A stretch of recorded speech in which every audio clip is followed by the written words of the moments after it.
Hey guys, welcome back to OverTake.gg, and today we have to talk about Raceroom. Developer KW Studios is going into the offense now and are preparing a freshly baked physics update for you guys that will change car behavior in various phases on track substantially. We are talking here about new tire physics, we're talking about new brake behavior and ABS, as well as changes to the diffuser and how the whole aero package works. And I'm lucky enough to be among the first to get my hands on it for testing, and I was able to talk directly to the heads behind the changes. So let's have a look at what's new and how much better this update will make Raceroom in the end when it drops in December. The biggest change compared to the live version of the game are of course the new tire physics. What KW Studios noticed was that although the physics held their ground and were overall pleasant to drive, there was some car behavior that was simply not correctable with a spot-on setup and therefore not true to life. Best example for this is the new Porsche 992 GT3 they just released in the middle of this year.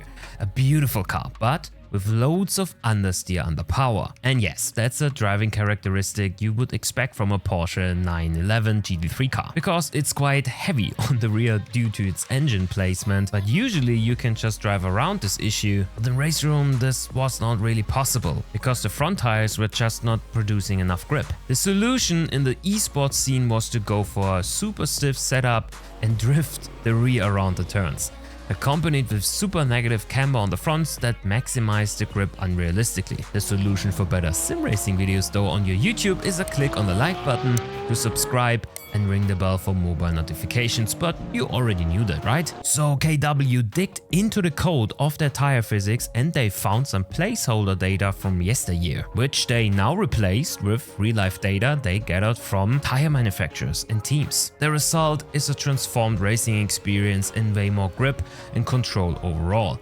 But let's head to the track together and see for ourselves. Here we are guys, let's start the engine. We are sitting in the Porsche 992 GT3, one of the newest, if not the newest GT3 car added to the game. And of course we're sitting in a GT3 car because that is the most played class in Raceroom, and of course they would opt for this class to be the first to adapt the new features, the new tire physics and everything else we will talk about later. But for now, let's talk about the physics. And when you're a Raceroom diehard, I'm not a Raceroom diehard, but I played the live version just the day before to get into Raceroom again. When you fire up this new physics, you immediately feel the difference in grip when you're driving really slowly, and the aero is not a factor for now. It's a bit lighter in the center as there's not much happening with the tires, but as soon as you start giving it some load, so you're driving slowly and you start turning, you can really feel the tires load up. Not like you would feel it in the new Forza, for example, where it loads up and then immediately it cuts away. No. It's nothing like that. But you can really feel how light it is in the center. Not super light. Don't worry, it's not unrealistic. But more like it is in a real car. It's light in the middle. When you start turning, you can feel that there is a tire that's actually getting some load.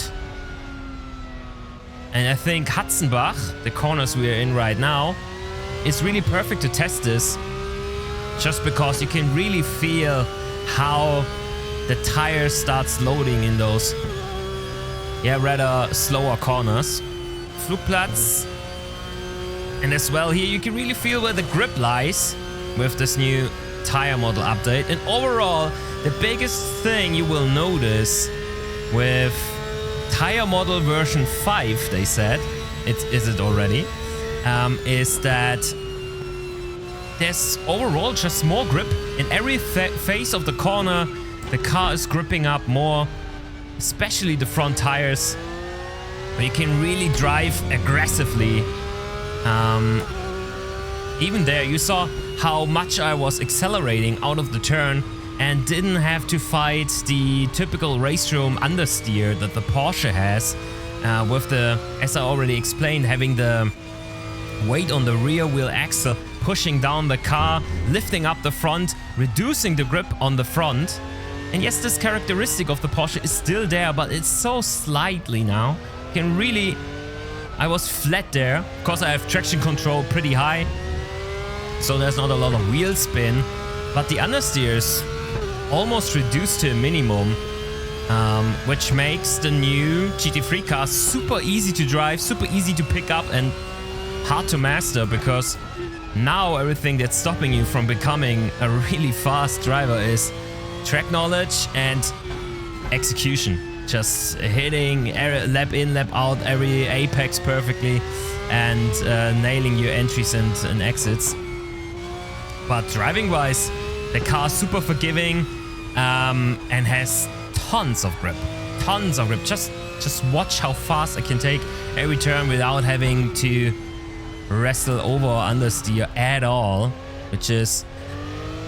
I don't know if it's realistic or not. They are saying they have a ton of feedback from real drivers like Tim Heinemann. We are driving his car right now. And that's apparently how GT3 cars drive in real life. Like, super easy to handle. Yeah, occasionally there's some over-understeer, but overall made for gentleman drivers as well. Then of course we have to talk about the loss of traction in faster turns. So it's not like it is in Forza, just like I said before. It's not like there's a certain point where you lose grip. It's more a gradient. Like, you start losing grip over time, and you can feel that in the steering wheel as it gets lighter again. So it loads up, it loads up, it loads up into the turn, gets stiffer, stiffer, stiffer, and then when you go over the grip limit, it will slowly start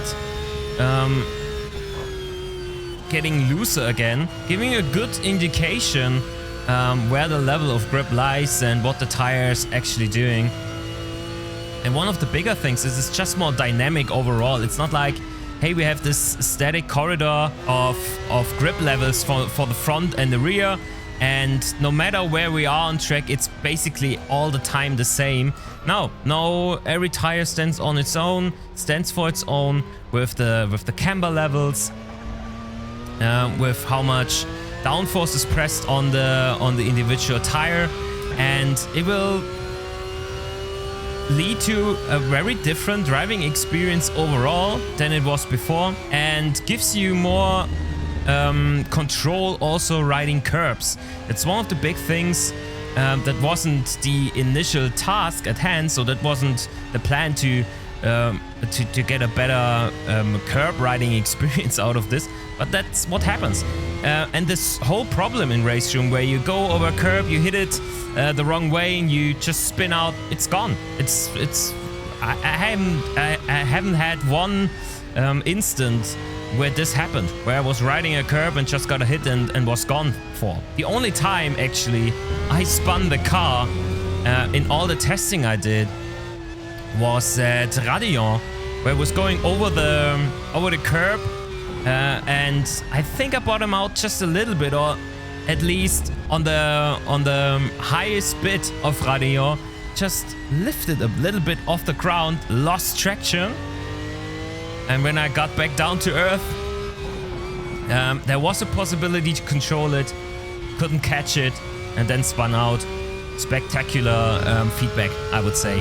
So this is a really, really good update. Feels fantastic to drive overall. My only concern is that it might be a bit too easy for the one or the other driver, although it might be realistic. Next to the tire physics, KW also tinkered with their brakes, ABS and the aero capabilities of the cars. All GT3s got new, better brakes installed, as the old ones were just not powerful enough compared to their real-life counterparts. But in return, the ABS got a tad nerfed. The goal here was to be able to simulate the real braking process of pro drivers more closely. So just like in a real GT3, you should hammer the brakes now and then ease off a little to roughly 80% after the initial hit, and then trail into the turn as you are giving it some steering input. And of course, this change goes hand in hand with the new diffusers all GT3 cars got equipped with. The diffuser produces 1/3 to maybe a half of the downforce of a GT3 car, and is therefore super important when it comes to the overall cornering performance.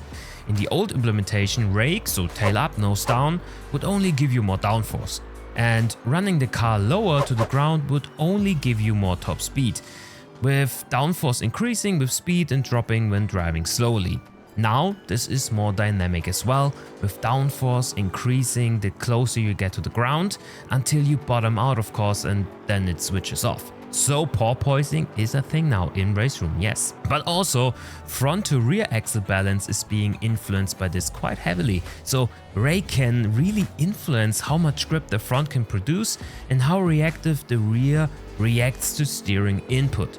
Things not possible right now with the live version of the game. So all in all, I would say Raceroom is maturing with this update, adding some pretty in-depth physics features that will elevate the sim to the next level. And as I said before, for me R3E is way more pleasant to drive now, and you totally should give it a go in December when this new update arrives. And I can also report that they are working on graphical changes behind the scenes. Sure, there's nothing concrete to show yet, but from recent statements from head of the studio Jean-François Chardon, as well as what I've heard from the physics team in our talk, all features this new update brings to the table are part of the groundwork for this new project or new graphics engine. Whether this new chapter in KW's future will be called Raceroom 2 or is merely a graphics update remains to be seen, of course. But it's good to know that at least something is happening behind the scenes and Raceroom is going nowhere in the near future. Although it will be a tough spot to be in if KW decides to